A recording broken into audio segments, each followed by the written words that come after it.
अस्सलाम वालेकुम चिल्ड्रन।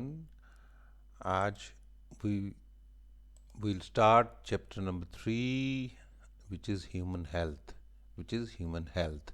आपके चेक पॉइंट्स भी आ गए हैं, इसलिए मैंने सोचा है कि एक दफ़ा दोबारा इसको रिवाइज भी कर दें।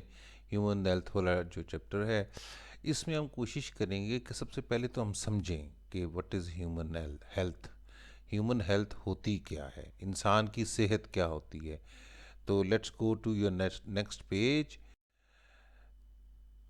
Symptoms, transmission and prevention of communicable disease. Symptoms का मतलब होता है इलामात, ट्रांसमिशन का मतलब होता है फैलना एक जगह से दूसरी जगह। जैसे ट्रांसपोर्ट होता है ना, ट्रांसपोर्ट यूज़ करते हैं हम एक जगह से दूसरी जगह जाने के लिए, तो इस तरह ट्रांसमिशन, बिजली की भी ट्रांसमिशन होती है, इस तरह जर्म्स की भी ट्रांसमिशन होती है, यानी जरासीम की भी ट्रांसमिशन होती है एक जगह से दूसरी जगह। And prevention of communicable disease, और हम कैसे इसकी रोकथाम कर सकते हैं। प्रिवेंशन का मतलब होता है रोकथाम। कम्युनिकेबल डिजीज़, जो बीमारियां एक से दूसरी तक कम्युनिकेट हो जाती हैं या एक शख्स से दूसरी शख्स को लग जाती हैं। The word health is used to describe the state of complete physical and mental well-being। Health यानी सेहत क्या है? हेल्थ का मतलब होता है सेहत। सेहत जो होती है, ये असल में ये लफ्ज़ इस्तेमाल किया जाता है हेल्थ या सेहत किसी शख्स की जिस्मानी या ज़हनी, जो जिस्मानी या ज़हनी कैफियत अगर उसकी बिल्कुल ठीक है तो उसे हम कहते हैं कि ये सेहतमंद है। तो हेल्थ जो है ना, ये आपकी जिस्मानी और ज़हनी, जिस्मानी और ज़हनी यानी मेंटल एंड फिज़िकल हेल्थ जो है उसको हम सिंपली हेल्थ कह देते हैं। Human health and well being are linked to many factors. यानी इंसानी सेहत जो है वो मुंसलिक है या लिंक्ड है कई चीज़ों से।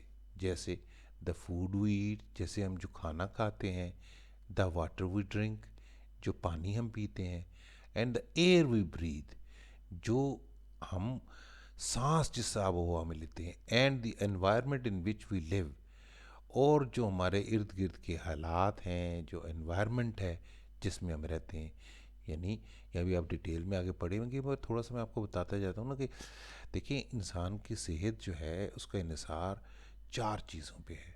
एक, जो खाना हम खाते हैं, उस खाने से भी हमारे हम या तो सेहतमंद हो जाते हैं या हम कमज़ोर हो जाते हैं। जो पानी है जो हम पीते हैं, उससे भी या हम सेहतमंद हो जाते हैं या हम कमज़ोर हो जाते हैं। इसी तरीके से हवा, अगर हवा गंदी हवा में, धुएं में, या कोई पॉइजनस गैसेस जहाँ पर हो वहाँ पर हम सांस लेंगे, इफ़ विल ब्रीथ देयर, तो हमारा फेफड़े ख़राब हो सकते हैं। And the environment in which we live in, हम जिस एनवायरनमेंट में रह रहे हैं वहाँ गंदगी है या ऑक्सीजन कम है, तो वो एनवायरनमेंट भी हमारी सेहत के लिए अच्छी नहीं होती। इसको हम डिटेल में आगे पढ़ेंगे भी, मगर ये सर बड़ी इंपॉर्टेंट चीज़ है कि human health and well being are linked to many factors: the food we eat, the water we drink, the air we breathe, and the environment in which we live। ठीक है जी। Live, work and play, हम जिस जगह के जब माहौल में रहते हैं, काम करते हैं या खेलते हैं। कई दफ़ा लोग रह तो बड़ी अच्छी जगह पे रहे होते हैं, पर काम करने के लिए कि जिस जगह पे जाते हैं वो एनवायरनमेंट अच्छी नहीं होती, या कई दफ़ा बड़ी अच्छी जगह पे रह रहे होते हैं जहाँ खेलने जाते हैं वो एनवायरनमेंट अच्छी नहीं होती, तो जिसकी वजह से इंसान की सेहत पे फ़र्क पड़ सकता है। All these effect the human health, ये तमाम चीज़ें असर डालती हैं किसके बारे में? ह्यूमन हेल्थ के बारे में। यहाँ पर हमें एक दी गई एक चीज़ जिसके बारे में हमें कहा गया कि सोचें। Think about a time when you felt unwell. आप उस वक्त के बारे में सोचें जब आपकी सेहत अच्छी नहीं थी, आप अच्छा नहीं महसूस कर रहे थे। How did you feel? आपको कैसा महसूस हो रहा था? Did you have to miss school? क्या आपको स्कूल से भी छुट्टी करनी पड़ी या ना करना पड़ा? How do you think we pick up germs and catch disease?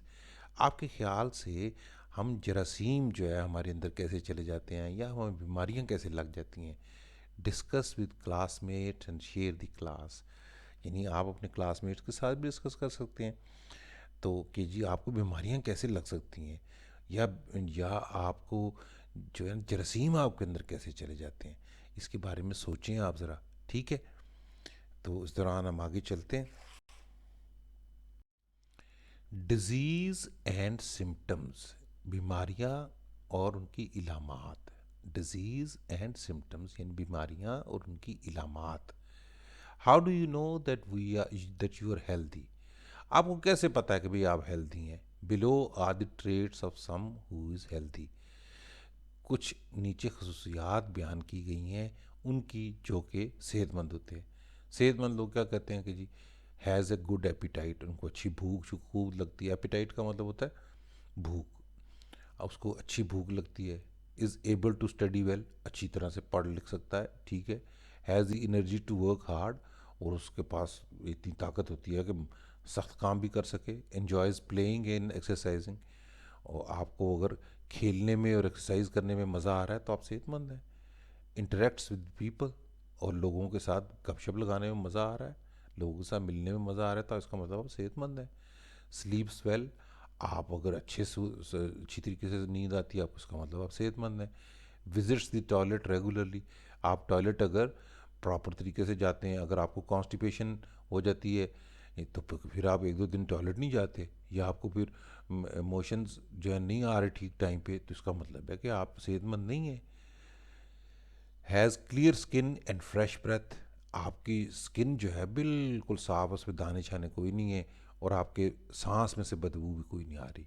Is neither too fat not too thin, ना आप बहुत मोटे हो ना आप बहुत कमज़ोर हो।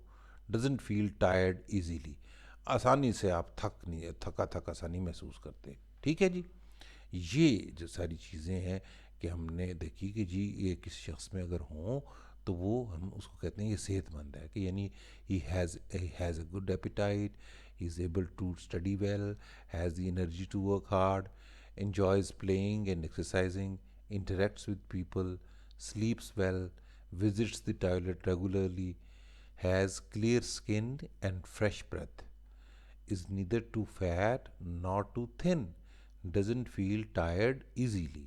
ठीक है, ये मैंने आपको उर्दू में भी इसको समझा दिया। ठीक है, सो आपको ये बात अभी पता चल जानी चाहिए कि सेहतमंद आदमी की निशानियाँ क्या होती हैं। A healthy person's body and mind are healthy, जो सेहतमंद इंसान होता है उसका ना सिर्फ जिस्म बल्कि जहन भी उसका सेहतमंद होता है।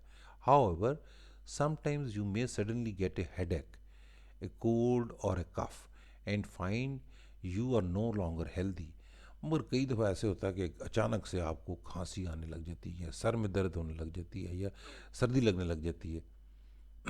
तो आपको ऐसे महसूस होने लगता है हो मैं तो बीमार हो गया हूँ।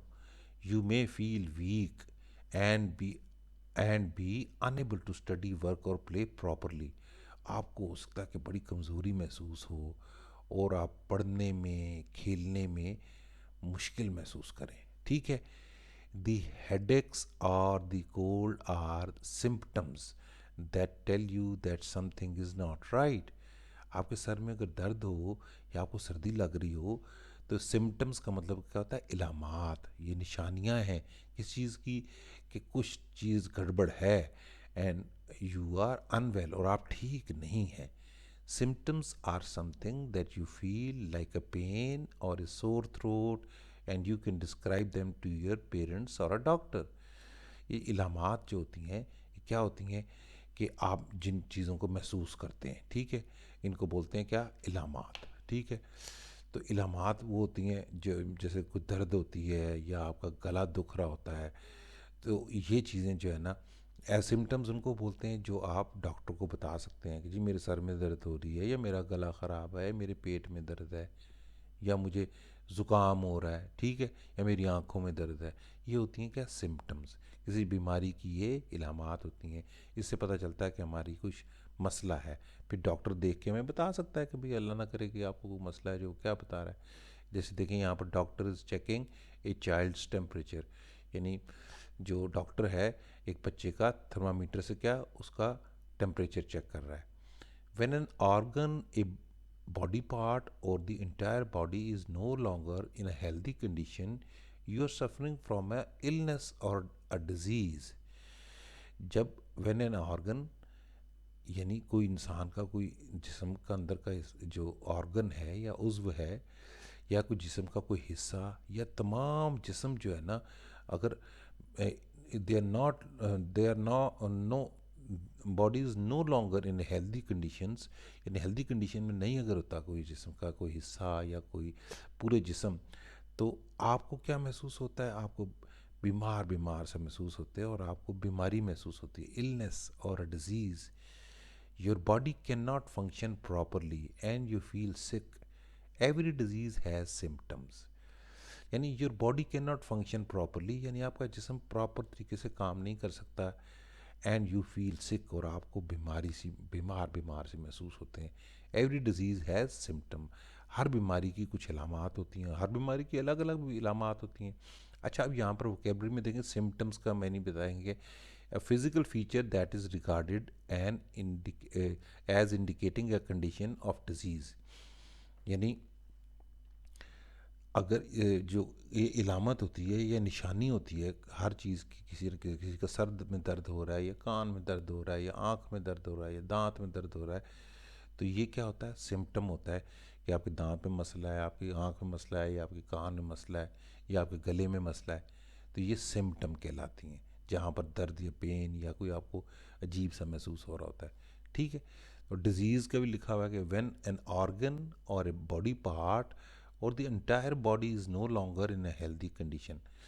डिजीज़ का मतलब क्या होता है कि इंसान के जिस्म का कोई ऑर्गन या कोई जिस्म का कोई हिस्सा या तमाम जिस्म जो है अगर सेहतमंद हालात में नहीं है, तो इसको बोलते हैं कि हाँ, वो क्या है? ये डिजीज़ है। The symptoms of influenza are cough, runny nose, sore throat and fever। जैसे आपको इन्फ्लुएंज़ा बीमारी एक होती है जिसको ज़ुकाम हम आमतौर पे कहते हैं, उसमें क्या होता है कि आपको कफ आती है, यानी खांसी आती है, रनी नोज़ आपका नाक बहता है, और सोर थ्रोट यानी आपका गला दुखता है, एंड फीवर, और आपको आपका जिस्म का दर्जा हरारत या टेम्परेचर बढ़ जाता है। ठीक है, फीवर को बोलते हैं क्या? फीवर मीन्स कि high temperature. By examining and listening to patient's symptoms, a doctor can find out what the illness or the disease they are suffering from is। अच्छा, जब एक डॉक्टर जो होता है ना, एक पेशेंट को मुआयना करता है या एग्जामिन करता है और उसकी बात सुनता है, एंड लिसन्स टू हिम, तो उसके जो सिम्टम्स होते हैं उससे डॉक्टर को काफ़ी हद तक पता चल जाता है कि ये इसको क्या मसला है। The doctor can then treat the patient accordingly, फिर उसके डॉक्टर उसी के मुताबिक पेशेंट का इलाज भी कर सकता है। टाइप्स ऑफ डिजीज़ क्या होती हैं, ये तो हमने देख लिया कि जी इंसान को कैसे बीमारियां क्या होती हैं और उनका इलाज डॉक्टर्स कैसे कर सकते हैं। ठीक है, अब टाइप्स ऑफ डिजीज़ जो है ना, बीमारी की अक़साम क्या है? There are two types of disease. There are two types of diseases, non-contagious and contagious। Non-contagious and contagious। यहाँ contagious के मैंने लिखे हुए हैं। पेशेंट का पहले देख लें। पेशेंट का मतलब होता है एक सिक person who visits a doctor. जब कोई बंदा बीमार होकर डॉक्टर के पास जाता है तो उसको कहते हैं ये क्या है? ये पेशेंट है। कंटेजियस क्या होता है? Spread from one person to another. ये कंटेजियस का मतलब होता है कि एक शख्स से दूसरे शख्स को लग जाने वाली जो चीज़ होती है उसको बोलते हैं कंटेजियस। और नॉन कंटेजियस जो होते हैं, not transmitted from person to person, यानी एक शख्स से दूसरे शख्स को जो बीमारी नहीं लग जा सकती उसे बोलते हैं नॉन कंटेजियस। ठीक हो गया जी? आई होप आपको समझ आ रही है ये। हम कोशिश कर रहे हैं कि इसको जितना आसान कर सकें। ठीक है, हमने टाइप्स ऑफ डिजीज़ पढ़ी हैं, नॉन कंटेजियस और contagious. Non contagious are the disease which can not be spread from one person to another person, while the contagious are the one which can spread from one person to another person। Okay?